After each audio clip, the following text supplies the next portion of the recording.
I do want to preface that I thought I would produce this video in the meantime whilst I conjure up some ideas for a more in-depth lore style video, since those are the videos I want to make. I just am struggling to think of what piece of media I want to tackle, and I've been thoroughly enjoying Jamboree, so I think this is a perfect opportunity to do a more light-hearted, general overview type video. In my gameplay footage, I'm going to be playing solely as Birdo because isn't she just great? I mean, look at that strut.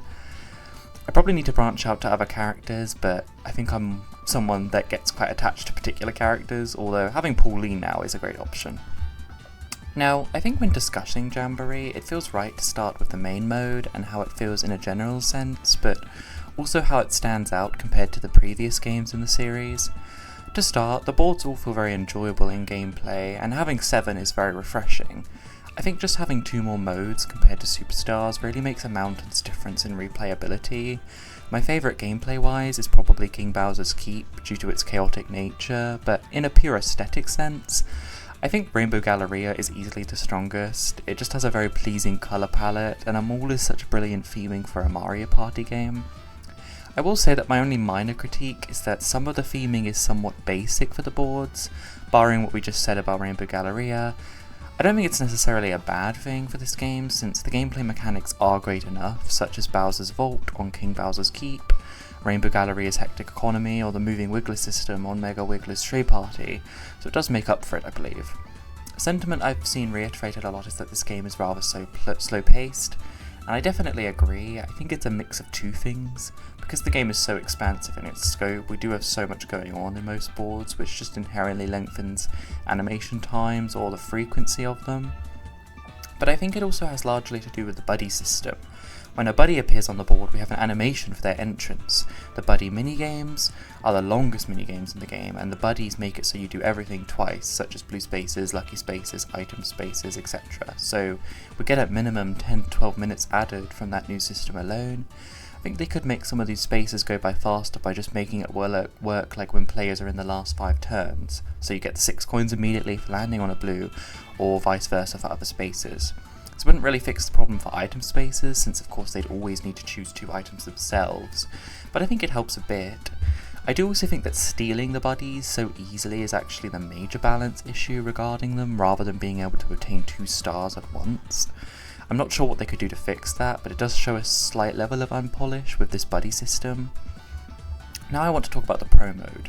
The Pro Mode is quite an interesting idea for a Mario Party game, but it makes sense for a more online-centric era of these games. Basically removes a lot of the random and luck elements to its best ability.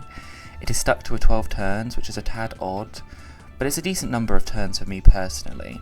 I do genuinely enjoy the minigame update of being able to choose which minigame you pick. However, with a change like this and having a pro mode in general, I was slightly baffled that the bonus star has such limited options. I was thinking if it was to have those limited options, it would be the minigame bonus, since that one would typically require the most skill expression, bar a few luck minigames. Just a bit odd to me, but it doesn't ruin the experience overall. I still think it's nice to have if you are hoping to play against some players who maybe take the game with a little more heft. Now onto items. There is quite a lot of items in this game, which is always great, and I truly appreciate how most of these play out. We will always suffer from some items being slightly lackluster, but to be completely fair, I think most of Jamboree's items are not privy to this accusation. I think perhaps the singular creepy dice block and 10 coin steel trap are the weakest items overall, but that is really all I can think of.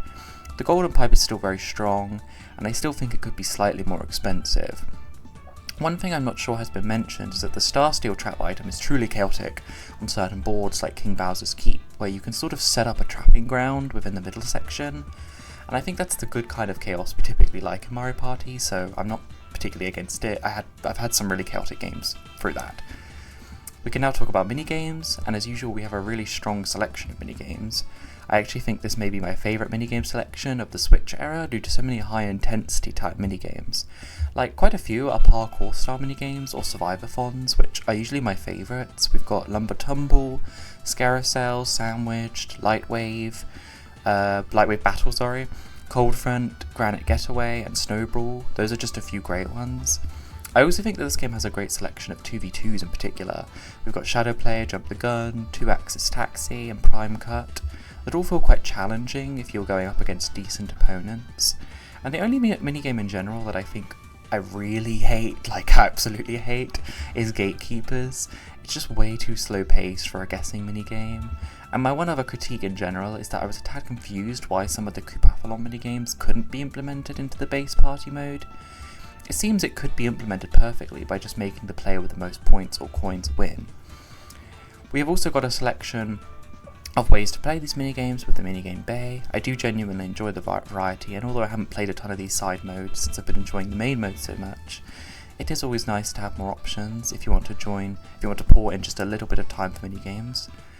I think the two most significant side modes are probably Coopathlon and Bowser's Kaboom Squad, since it has very expansive multiplayer features.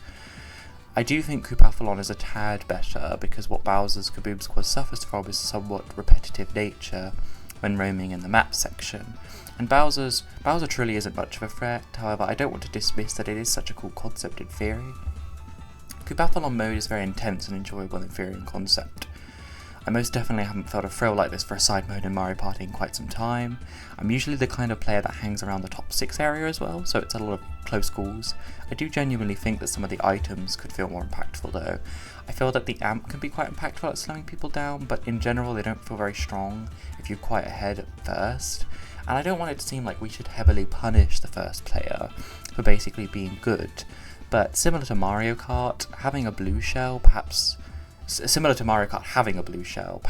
the items could be slightly stronger on first place and depending on how many spaces ahead they are.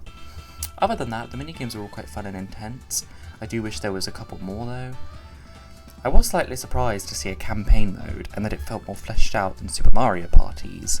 It was rather enjoyable, and really allows you to appreciate the scenery and aesthetics of these boards ND Cube have moulded. It's still of course on the shallower end, but I feel you can't really hold these side modes to as high of a standard, or even close to the main mode, since we wouldn't want it to subtract from the main mode we love. It's so nice to have boss battles back too, and I'm glad they found a decent way to corral them into this game. I think my favourite was Boss Sumo Bro, since the fast-paced puzzle elements of that particular fight were quite exhilarating. We have 3 more modes, which are the motion Joy-Con games.